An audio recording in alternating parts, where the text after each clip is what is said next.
2021, año de la sobrenaturalidad divina, más allá de los límites. Gracias por conectarse a nuestro canal Mirejín Panamá.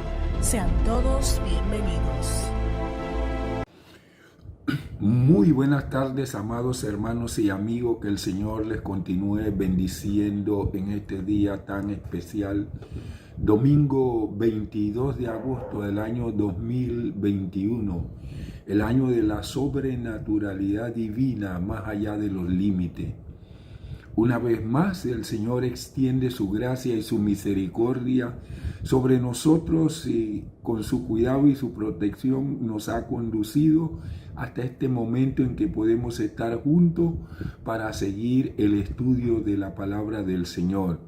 Seguimos siendo bendecidos con todo el alimento espiritual que el Señor nos está regalando. Realmente nosotros necesitamos doctrina para ser fundamentado, para ser arraigado, como dijo el apóstol Pablo. Por eso es que Dios nos regala este tiempo para que podamos estudiar su palabra con una mayor profundidad, porque el Señor Jesucristo dijo: escudriñad las Escrituras, porque a ustedes les parece que en ellas tienen la vida eterna, y ellas son las que dan testimonio de mí. Así que bienvenido a este maravilloso tiempo de estudio de la palabra del Señor. Como yo siempre les exhorto, póngase cómodo, cómoda, para que pueda recibir las semillas apostólicas y proféticas que el Señor va a depositar en su espíritu. Vamos a tener una palabra de oración. Padre, buenas tardes. Muchísimas gracias por el privilegio que como hijos, como adoradores y servidores tú nos concedes de poder en esta tarde, Señor, seguir estudiando tu palabra en el libro de los Hechos del Espíritu Santo.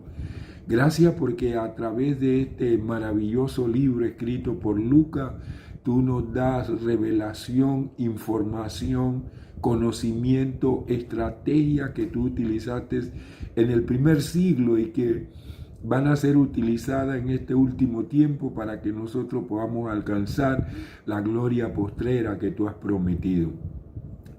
Padre, mientras estudiamos tu palabra, que tu revelación, Señor, sea depositada en nuestro espíritu para que seamos fortalecidos en nuestro ser interior y para que tengamos un conocimiento más profundo de tu persona, de la persona de nuestro Señor Jesucristo y de la persona de tu Santo Espíritu.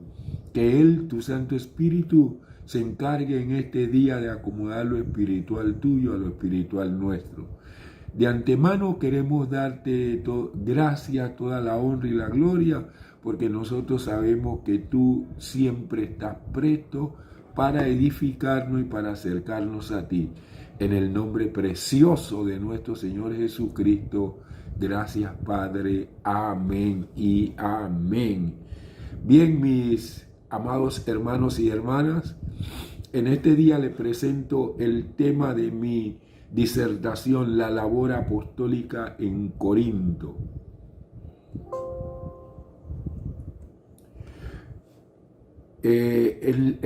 La semana pasada terminamos con el apóstol Pablo en Atenas y hablamos acerca del discurso que presentó el apóstol Pablo en Atenas. Y esta semana entonces ya él ha cruzado una cantidad de kilómetros para llegar hasta Corinto, que es una ciudad que también pertenecía a Grecia. Ahora, viendo lo que estudiamos la semana pasada, la Biblia no nos dice que Pablo fuese perseguido en Atenas, ni echado de allí con malos tratos, pero al haber sido recibido fríamente y con pocas esperanzas de hacer el bien allí, se marchó de Atenas y se fue a Corinto. En muchos lugares del mundo se dificulta la entrada de cristianos para realizar la tarea misionera. Entonces se hace necesario que se establezca algunas pautas y estrategias para el establecimiento en dichos lugares. Y aquí en lo que vamos a estudiar en el día de hoy está una tremenda estrategia del apóstol Pablo cuando llegó a Corinto que nos puede servir a nosotros para la labor misionera. Una de estas posibles estrategias es la de ejercer una profesión o el desempeño de un oficio que permita, en muchos casos, no solo la manutención del misionero, sino la recepción con agrado de parte de las autoridades de dicho país o región. Si usted va solamente a predicar el evangelio, rápidamente donde usted llega lo van a localizar y a focalizar como alguien que llega a revolucionar la cultura del país. Pero cuando usted llega y ejerce una profesión, un oficio que trae beneficio a la comunidad, entonces usted es bien visto y comienza a hacer relaciones para poder compartir el evangelio de nuestro Señor Jesucristo. Generalmente las profesiones u oficios a desempeñar deben corresponder a necesidades sentidas en la comunidad, en las que el misionero puede hacer un aporte social y generar relaciones y amistades que le faciliten el desarrollo de su tarea como testigo del Señor. En mi disertación del día de hoy voy a desarrollar dos aspectos esenciales de mi tema. Encuentro de Pablo con Aquila y Priscila. 2. Su labor entre los gentiles. Vamos a ver este primer punto, encuentro con Aquila y Priscila. Hechos capítulo 18, versículos del 1 al 6. La semana pasada terminamos el capítulo 17 y estamos entrando ya en el capítulo número 18. Ha sido en este recorrido a través de este autobús bíblico una gran bendición de parte de Dios haber estudiado ya 17 capítulos del libro de los Hechos del Espíritu Santo. Qué bueno que hoy ya iniciamos el capítulo número 18. Así que Hechos 18 del 1 al 6 dice: después de esto, Pablo partió de Atenas y fue a Corinto, y habiendo hallado a un judío llamado Aquila, natural del Ponto, recién llegado de Italia con Priscila, su mujer, porque Claudio había mandado que todos los judíos fueran expulsados de Roma, Pablo acudió a ellos.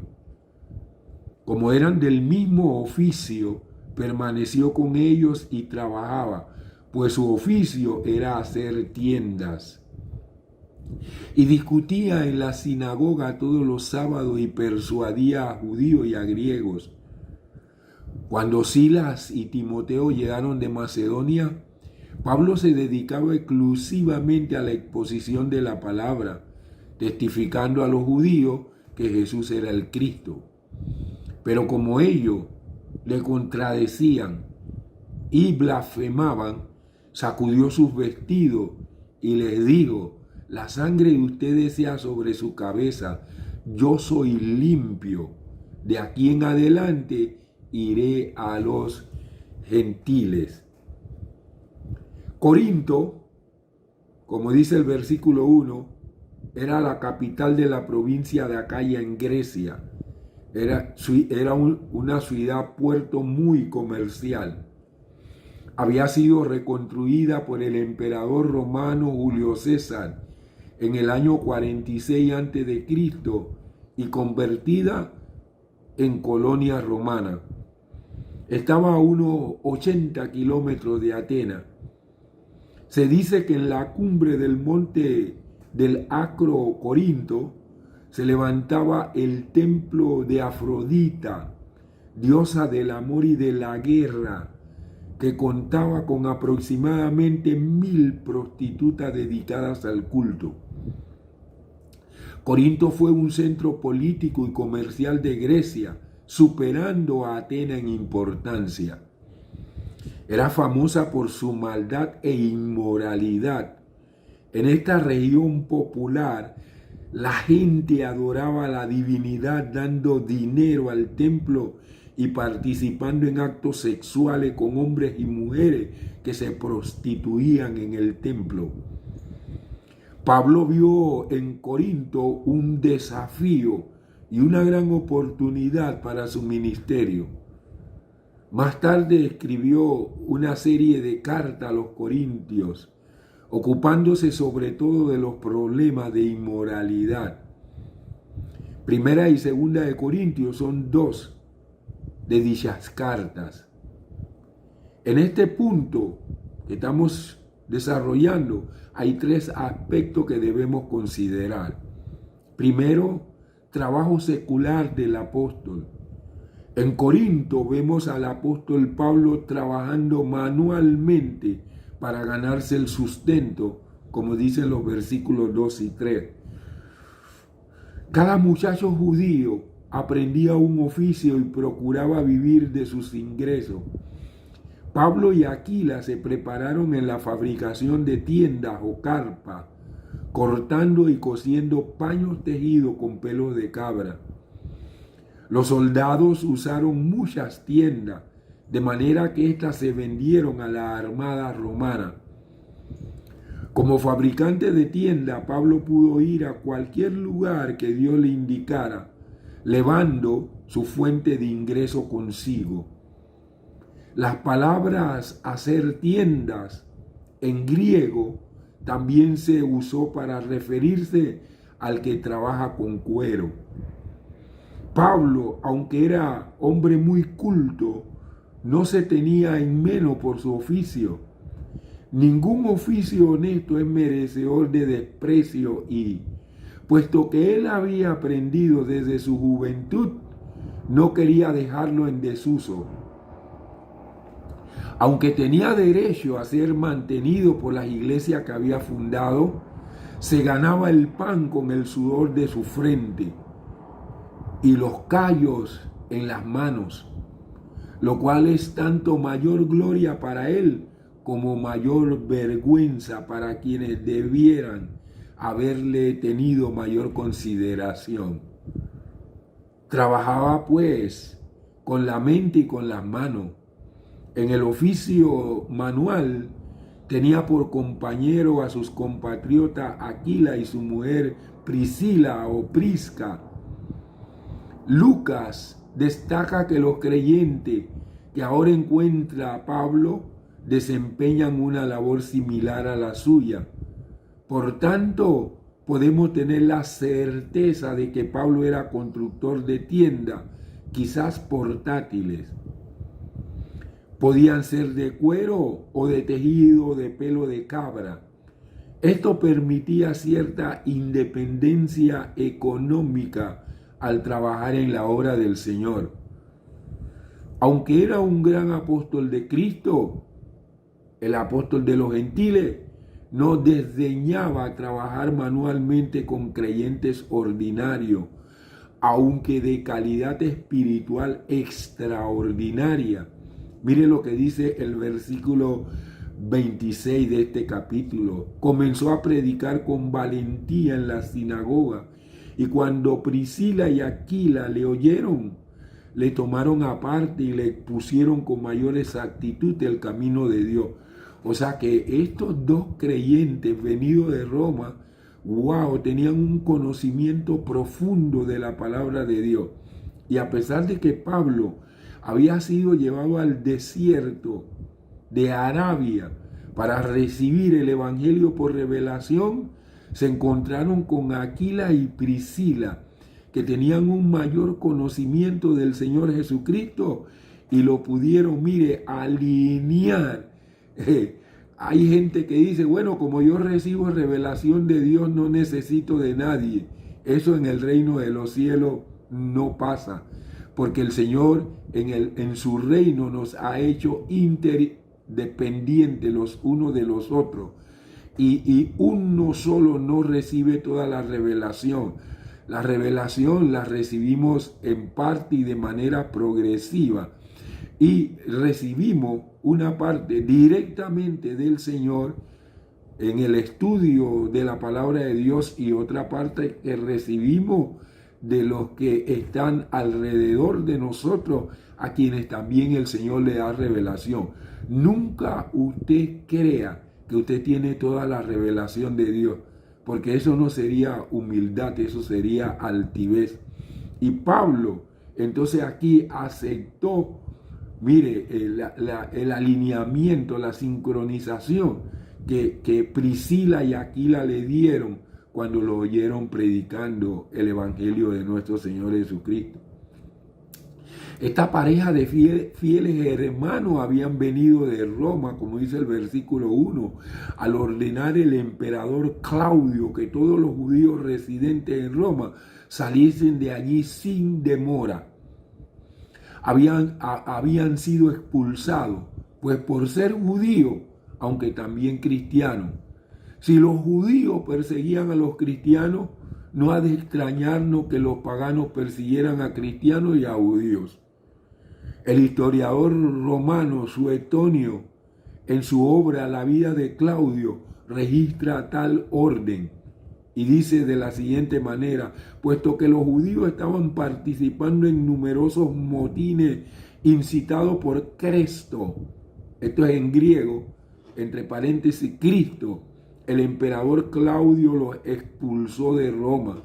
Ustedes saben que cada vez que llegaban los cristianos a predicar el evangelio, los judíos levantaban motines, quisieron hacer lo mismo allá en Roma cuando llegaron los cristianos. ¿Y qué hizo Claudio? A todos los expulsó de Roma. ¡Wow! Bendito sea el nombre del Señor. Todo lo que eran judíos, aunque fueran cristianos, Claudio los echó de Roma. Se estima que unos 20.000 judíos fueron desterrados, entre ellos Aquila y Priscila. 2. Prédica en la sinagoga.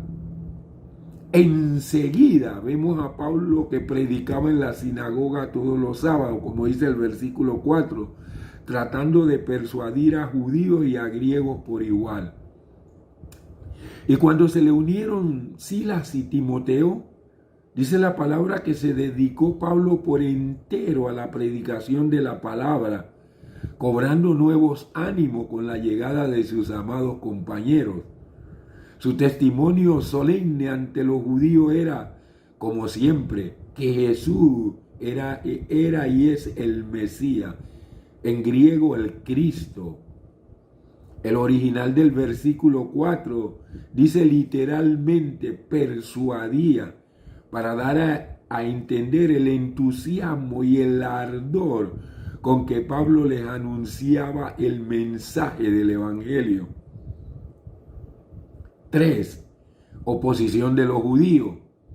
La oposición que halló aquí de parte de los judíos incrédulos parece ser que fue más dura que en otros lugares, pues los vocablos griegos indican ponerse en plan de batalla contra y decir insultos blasfemos, seguramente contra el mismo nombre de Jesús. Por ello, la reacción de Pablo fue también más fuerte que en otros lugares.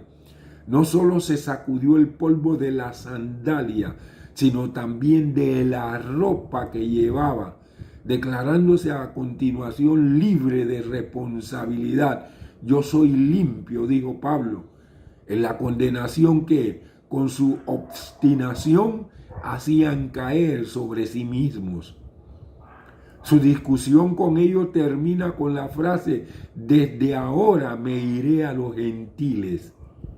Esto lo había dicho ya mucho antes, en el capítulo 13, versículo 46b, en compañía de Bernabé, pero eran estallidos momentáneos de una justa y santa cólera.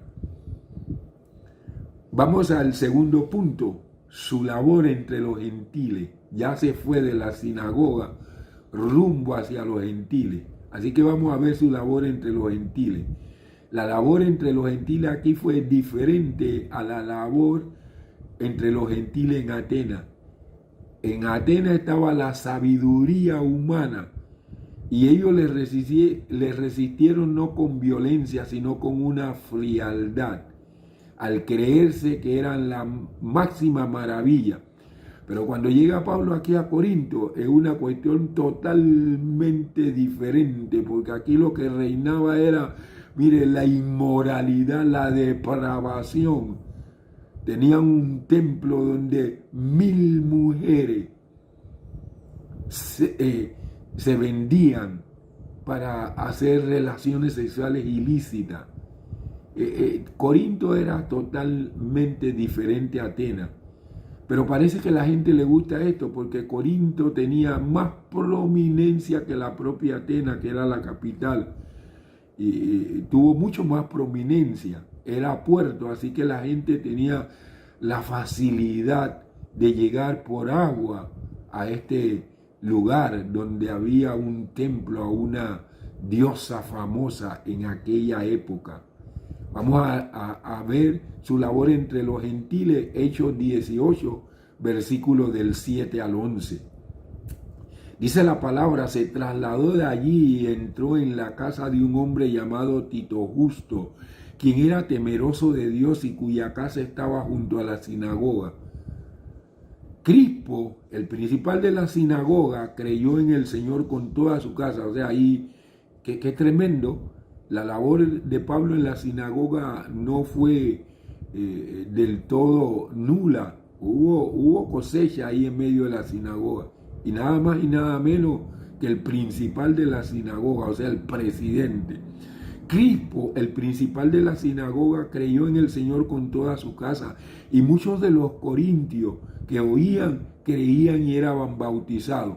Bueno, cuando Crispo, mis amados, se convirtió, otros judíos que lo vieron convertirse, entonces creyeron y también se bautizaron. Esto fue una reacción dominó, se cayó un dominó, se cayeron otros. Versículo 9, entonces el Señor dijo a Pablo de noche, por medio de una visión, no temas, sino habla y no calles, porque yo estoy contigo y nadie pondrá la mano sobre ti para hacerte mal, porque yo tengo mucho pueblo en esta ciudad. Pablo se quedó allí por 1 año y 6 meses enseñándole la palabra de Dios. Mire, en el mes de septiembre yo cumplo 1 año y 6 meses de estar enseñando la palabra del Señor los jueves y los domingos. Los jueves relacionados con doctrina para moldear nuestro carácter a fin de que podamos reflejar la imagen de Cristo aquí en la tierra. Y los domingos en la tarde, el libro maravilloso de los Hechos del Espíritu Santo.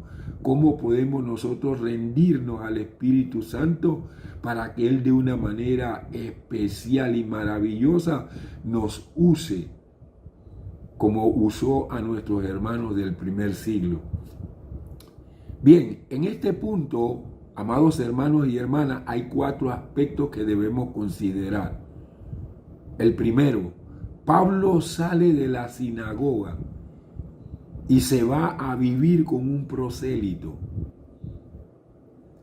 Ahora, ¿quién es un prosélito? Un prosélito era un gentil que había adoptado el judaísmo. Pero este prosélito, gentil que había adoptado el judaísmo, que vivía cerquita del templo, escuchó la predicación de Pablo, y cuando escuchó la predicación de Pablo, él creyó en el Señor Jesucristo. Así que ahora él se cambia del judaísmo para pertenecer a la fila del Evangelio de nuestro Señor Jesucristo. Y como hubo esa gran discusión que al final Pablo dejó a los judíos, inmediatamente entonces este hombre abrió su casa para que Pablo pudiera allí compartir el Evangelio de nuestro Señor Jesucristo. Así que Pablo sale de la sinagoga y se va a vivir con un prosélito. Pablo salió airado de la sinagoga, pero ¿a dónde se marchó? Dice la palabra del Señor, se fue a vivir a casa de un prosélito llamado Tito Justo, lindante, puerta con la misma sinagoga. Así que ahí iban a tener a Pablo cerquitita de donde llegaban los judíos los sábados. El constante y tierno amor a los de su raza, como dice Romanos 9:3, podía más que el enojo de unos momentos, porque de todos los lugares donde lo echaron, salió enojado, pero después se lo olvidaba, porque él, mire, tenía un tierno amor hacia los judíos y quería que ellos también pudieran conocer al Mesías. La referencia de Romanos 16:23 y 1 Corintios 1:14 han hecho pensar a eminente exégeta que Ticio o Tito Justo, que aquí se menciona, es el mismo Gayo de dichos lugares, pues era corriente entre los romanos llevar tres nombres, el praenomen, el nomen y el cognomen. Todavía se observa esta costumbre en algunos países. Sería pues Gayo Tito Justo.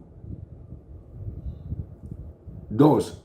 El esfuerzo del apóstol resultó casi en vano, no del todo. El amor y el esfuerzo con que Pablo trató de persuadir a los judíos de Corinto no fueron totalmente en vano, pues Crispo, el presidente de la sinagoga, creyó en el Señor con toda su casa y fue bautizado por Pablo, como dice 1 Corintios 1:14. Y muchos corintios, tras oír el mensaje, creyeron y se hacían bautizar. No todos, pues, eran rebeldes en Corinto, sino no todos, pues, los judíos eran rebeldes en Corinto, sino que creyeron muchos cuando se convirtió el principal de la sinagoga. Recuerdan también cuando el caso de Jairo, que se le murió la hija, que el Señor Jesús la resucitó. Yo siempre he dicho que Jairo, que era el principal de la sinagoga, es el que para mí tiene que haber evangelizado a Nicodemo, que era un principal, un príncipe de los judíos, un maestro de los judíos, quien tenía la oportunidad de poder evangelizar a Nicodemo, porque Nicodemo, cuando llegó al Señor Jesús, le dice: Señor, sabemos que tú has venido de Dios, porque la obra que tú haces nadie la puede hacer sin el Señor. ¿A qué obra se refería Nicodemo allí? Para mí era acerca de la resurrección, nada más y nada menos que de la hija del principal de la sinagoga. Así que se convirtió Jairo allá en Jerusalén. Oh, pero acá se convirtió también Crispo, maravilloso. Parece que los principales de la sinagoga estaban más abiertos que el resto de los judíos intransigentes. Así que no todos los judíos de ahí de Corinto eran rebeldes, sino que creyeron muchos. 3. La manifestación sobrenatural del Espíritu Santo. Cómo nosotros necesitamos, si queremos llegar a poseer lo que el Señor nos ha concedido, nosotros necesitamos la manifestación sobrenatural del Espíritu Santo. Y aquí Lucas nos relata una manifestación sobrenatural del Espíritu que tuvo el apóstol Pablo. Dice: el ánimo que recibió Pablo con una visión que tuvo. El Señor dijo a Pablo por medio de una visión en la noche, etc. Bueno, veamos lo que le dijo el Señor Jesús a Pablo en esta visión nocturna. Lo primero, le renovó la comisión y el encargo de predicar el evangelio. No tema ni a los judíos ni a los magistrados de la ciudad, pues es causa celestial la que defiende. sino habla y no calle, esfuérzate y sé valiente, porque yo estoy contigo para protegerte y librarte, así como para fortalecerte y consolarte, y ninguno pondrá sobre ti la mano para hacerte mal. Es interesante, esto dice los versículos 9b y 10a. Es interesante que el Señor Jesucristo no le promete que nadie le pondrá la mano encima, sino que, aunque así sea, no será para mal. Por mucho daño que le hagan, Dios lo ordenará para bien. La promesa del Señor para con Pablo es que no le harían daño en esa ciudad. ¿Recuerdan cuando Pablo llegó a Listra, que ya pasamos en el libro de los Hechos del Espíritu Santo? Allí lo apedrearon y realmente Pablo, para mí, murió. Y los discípulos oraron y el Señor lo resucitó. Así que aunque en Listra le hicieron un mal, el Señor cambió ese mal en bien. Porque, mire, no solo lo resucitó, sino que después Pablo comenzó a caminar tranquilamente. Nadie podía hacer esto. Los judíos eran tremendos tirando piedra, hermano, lapidando. Así que a lo que los judíos le tiraban piedra estaban listos. Pero aquí, Pablo, después que los hermanos en Listra oraron por él, se paró, se sacudió y el hombre siguió como si nada hubiese pasado.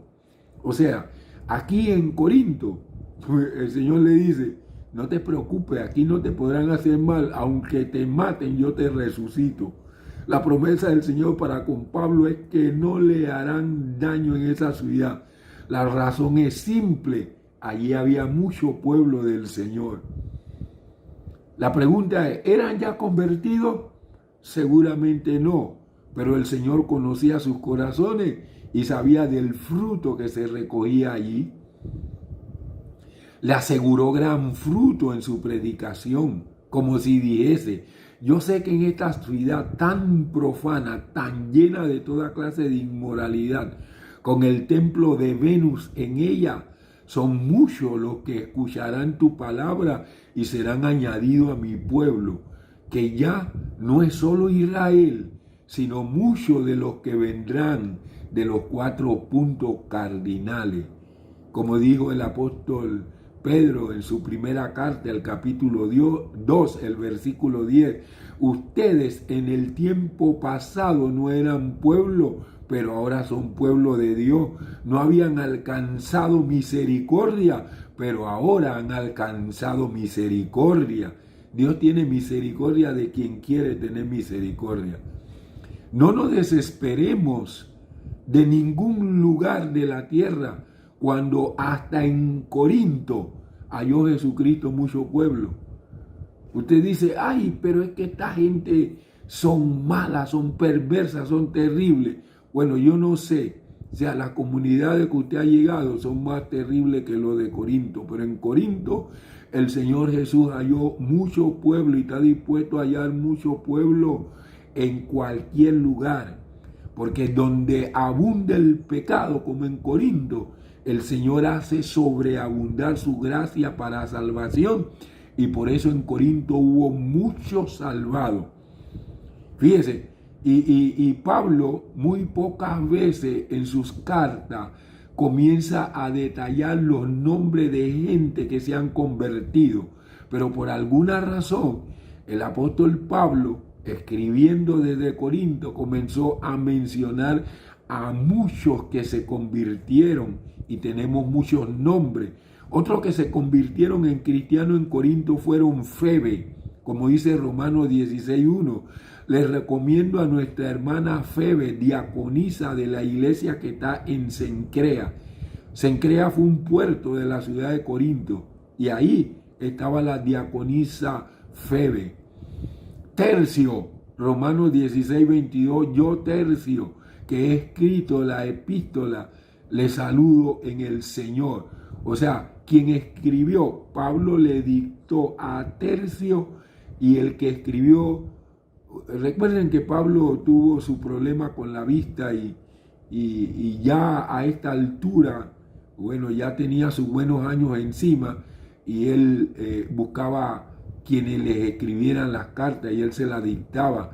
Entonces, aquí Tercio, que escribió la carta a los romanos del dictado del apóstol Pablo, dice: yo Tercio, que he escrito la epístola, le saludo en el Señor. Pero recuerden que al inicio está Pablo, siervo del Señor Jesucristo, que es el que dictó esta carta. ¿Quién más se convirtió allí en Corinto? Erasto y Cuarto, como dice Romanos 16:23. Le saluda Gayo, hospedador mío y de toda la iglesia. O sea, allí fue donde comenzó a crecer lo que fue la iglesia en Corinto. ¿A dónde? Donde Gayo, Tito Justo, hospedador mío y de toda la iglesia. Le saludan Erasto, tesorero de la ciudad, y el hermano Cuarto. Oye, qué tremendo. Ahí había Tercio, ahí había Cuarto. Esto le gustaba así. Primero, segundo, tercero. Había tercero, había cuarto en Corinto. Le saluda Gayo, hospedador mío y de toda la iglesia. Le saludan Erasto, tesorero de la ciudad, y el hermano Cuarto. ¿Quiénes más? Los hermanos de Cloé, 1 Corintios 1:11.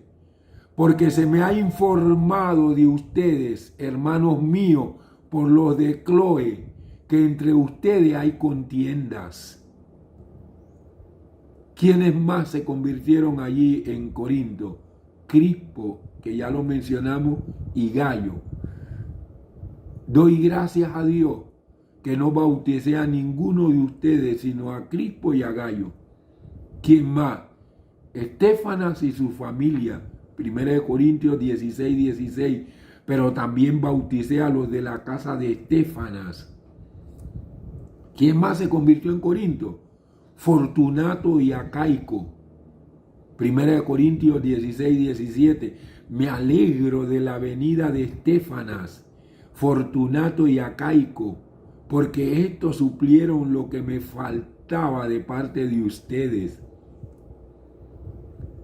4. Permanencia de Pablo en Corinto.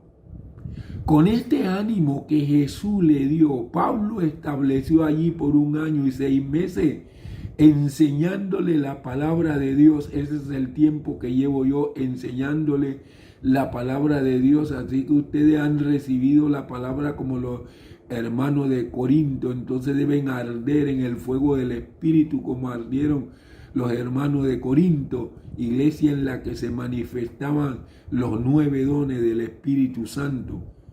Y Pablo se quedó mucho tiempo, así que los hermanos de Corinto bebieron de la unción de Dios a través del apóstol Pablo, esa unción profética y apostólica. Se estuvo tanto tiempo para la conversión de los que eran del mundo. La verdad es que Dios obra de muchas maneras, amados hermanos. ¡Qué tremendo! El pueblo que Cristo tenía en Corinto había de ser llamado grandemente. Los ministros de Dios debemos ser perseverantes en nuestra labor, aunque nuestro trabajo requiera mucho tiempo. ¿Saben? El preparar todo este material que yo le paso a ustedes, tanto los jueves como los domingos, a mí me lleva bastante tiempo. Pero el gozo y la alegría mía es ver que hay gente que me han testificado, que aprecian estos mensajes y que han estado siguiéndome desde que yo comencé este estudio. Y eso para mí es un motivo de gozo, de mucha alegría, de satisfacción. El poder ver que el esfuerzo que yo hago, Dios lo corona, compartiendo todo lo que Él me ha dado con todos aquellos para que sean fortalecidos, establecidos y arraigados, cimentados en la palabra de verdad. Bendito sea el nombre del Señor Jesús. Para la edificación de la iglesia, pues los convertidos deben aprender constantemente la palabra de Dios. Yo estoy de acuerdo que nosotros debemos desarrollar temas de actualidad y desarrollar no solamente unos temas por el hecho de que yo tenga un llamado al apostolado. No debo nada más hablar de lo apostólico, o sea, se supone que un apóstol es una persona madura, que tiene un conocimiento profundo de la palabra de Dios, pero que no solamente tiene conocimiento, sino que proyecta la imagen del Señor Jesucristo. Debe tener un gran conocimiento de la palabra de Dios, porque miren, para proyectar la imagen del Señor Jesús, antes tenemos que tener el conocimiento de la palabra. Recibimos ese conocimiento, lo ponemos en práctica y comenzamos entonces a reflejar la imagen de nuestro Señor Jesucristo aquí en la tierra. Entonces, para la edificación de la iglesia, pues los convertidos deben aprender constantemente la palabra de Dios de manera sistemática. La teología debe ser sistemática. Y mire que hemos venido hablando. ¿De qué estamos hablando? No de cuestiones que hayan escrito libros, no, estamos hablando de las cartas del apóstol Pablo, los días jueves, estamos hablando del libro de los Hechos. Estamos profundizando en la misma palabra de Dios con comentarios, con todo esto. Hay que hacer un estudio profundo para poder presentar una palabra que nos abra el entendimiento a todos nosotros, porque la iglesia debe ser edificada. ¿Y cómo la iglesia es edificada? Pues los convertidos deben aprender constantemente la palabra de Dios. A veces nosotros hacemos jergas y con ellas, Dios mío, damos vuelta alrededor de eso. Somos como cuando Israel estuvo en el desierto dando vuelta en los mismos temas y los mismos temas y los mismos temas. Por las cartas a los Corintios, sabemos que tan pronto como fue sembrada la buena semilla, oigan esto, vino el enemigo a sembrar cizaña, falsos apóstoles. Cuando hay apóstoles verdaderos, también hay falsos apóstoles. Cuando hay profetas verdaderos, también hay falsos profetas. Y fue sembrada la buena semilla a través del apóstol Pablo, un apóstol verdadero. Y después que él salió de allí, aparecieron los falsos apóstoles. Se supone que Pablo escribió las cartas primera y segunda a los tesalonicenses durante su estancia en Corinto. A pesar de que estuvo poco tiempo en Tesalónica, como ya lo estudiamos en el libro de los Hechos del Espíritu Santo, capítulo 17, versículos del 1 al 15, elogia a los creyentes por sus obras de amor, fe y esperanza resuelta. Al mismo tiempo los exhorta a alejarse de la inmoralidad. Se ocupa de temas como la salvación, el sufrimiento y la segunda venida de Jesucristo. Les dijo que debían continuar trabajando ardientemente mientras esperaban el regreso de Cristo. Oye, amado, qué tremendo. El apóstol Pablo aquí en Corinto trabajaba manualmente haciendo tienda. Predicaba con ardor, con valentía el evangelio, pero hacía otra cosa más, escribía cartas. Qué bueno es que nosotros podamos escribir cartas, que podamos escribir libros, manuales, pero esos libros y esos manuales que nosotros escribimos no debe ser solamente de las cosas que nosotros leemos. Lo que leemos nos debe alimentar en parte, pero nosotros tenemos que tener una visión. Y cuando nosotros leemos, esa visión debe ser ampliada. A mí, por lo menos, el Señor me dijo, tú vas a tomar de los demás apóstoles lo que se alinea y sincroniza con la asignación que yo te he dado. Lo demás puede ser bueno, pero tú no te me vas a ir para allá, tú con el tema que yo te he dado. Tu tema está relacionado con proyectar la imagen de Cristo en la tierra. Entonces todo lo que se alinea a eso tú lo vas a tomar. Entonces, ¿cómo debemos escribir nosotros los libros? Los libros deben ser escritos por nosotros de acuerdo a la revelación que el Espíritu Santo nos ha dado. Y lo segundo, las experiencias que nosotros hemos tenido a través de nuestro caminar, de nuestro ministerio. Entonces, cuando usted toma la revelación que el Espíritu le ha dado, las experiencias que usted ha tenido, más el conocimiento que ha adquirido leyendo también en otros libros, usted entonces desarrolla y puede escribir libros que sean de bendición, de edificación a la iglesia del Señor. Pablo no escribía libros, escribía cartas. Pero nosotros podemos escribir libros porque tenemos más tiempo que el apóstol Pablo. Estoy ya próximo, porque el Señor ya me está instando, estoy próximo a comenzar a escribir libros, porque el Señor me profetizó hace mucho tiempo que escribiría libros. Pero he esperado, desde que el Señor me dijo eso, que eso fue aproximadamente por allá la década, empezando la década del 20, los años 2000, que me habló el Señor. Ya han pasado 20 y pico de años, pero he dejado que se madure en mí, o sea, que me maduren las experiencias con el Señor. Y lo otro, como la revelación es progresiva, he esperado que el Señor me vaya dando revelación, y no solo tener la revelación, sino tener la interpretación, el conocimiento correcto de esa revelación para poder escribir. Yo recuerdo que cuando el Señor a mí me habló acerca de escribir libros y manuales, yo inmediatamente quise comenzar a escribir. Y un día el Señor me dijo: Leslie, esa revelación que yo te he dado a ti todavía no está completa. Si tú tomas esa revelación y tú la escribes y la difundes, no va a causar edificación porque está incompleta. Entonces yo entendí que uno tiene que esperar el tiempo de Dios. He esperado bastante tiempo y creo que con la ayuda del Señor debo comenzar a escribir libros. No apresurarme, porque el Señor fue el que me quitó el apresuramiento, ¿eh? Yo le doy gracias a Dios porque el Señor es maravilloso, ha sido maravilloso conmigo.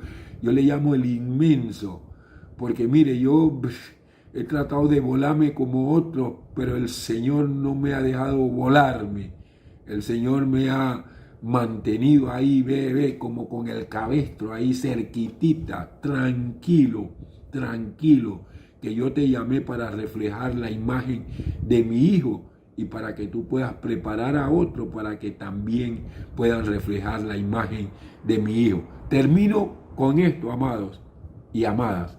Los ministros de Dios podemos servir a Cristo al escribir buenas cartas, buenos libros, buenos manuales, lo mismo que al predicar buenos sermones. Para predicar un sermón hay que invertir bastante tiempo.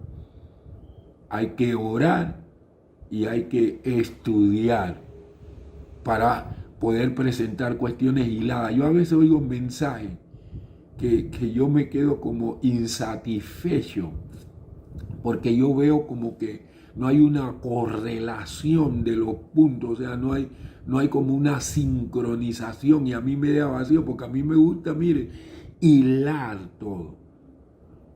Entonces, los ministros de Dios podemos servir a Cristo al escribir cartas, a escribir libros, a escribir manuales, lo mismo que al predicar buenos sermones. Vamos a orar. Padre, queremos darte gracias en el nombre de nuestro Señor Jesucristo por habernos permitido el privilegio de poder empezar a estudiar este capítulo número 18 del libro de los Hechos del Espíritu Santo. Gracias porque con la fundación de la iglesia de Corinto, tú nos enseñas muchas cosas y nos enseñas estrategias para la labor misionera. Que todo este conocimiento que tú has vertido hacia nosotros, Señor, que permanezca en nuestro espíritu, de tal manera que tu glorioso y santo espíritu pueda regar toda esa semilla para que nosotros podamos transmitir no solamente la información, sino la revelación que tú has depositado en nuestro espíritu. Te damos gracias, Padre amado, por lo bueno y lo maravilloso que tú eres, en el nombre precioso de nuestro Señor Jesucristo. Bien, mis amados hermanos y hermanas, que el Señor les continúe bendiciendo de una manera especial, les guarde, les proteja, les cubra y nos vuelva a dar la oportunidad de que juntos podamos seguir estudiando su palabra. Así que mientras llega el día jueves, que continuaremos con el estudio de la palabra de Dios, que el Señor les bendiga y les guarde. Saludos y bendiciones. Esta ha sido otra transmisión de Medellín, Panamá. Recuerde sintonizarnos los días jueves a las 7 p.m. y domingos a las 5 p.m. Además de nuestros servicios en vivo los domingos a las 10 a.m. Gracias por conectar.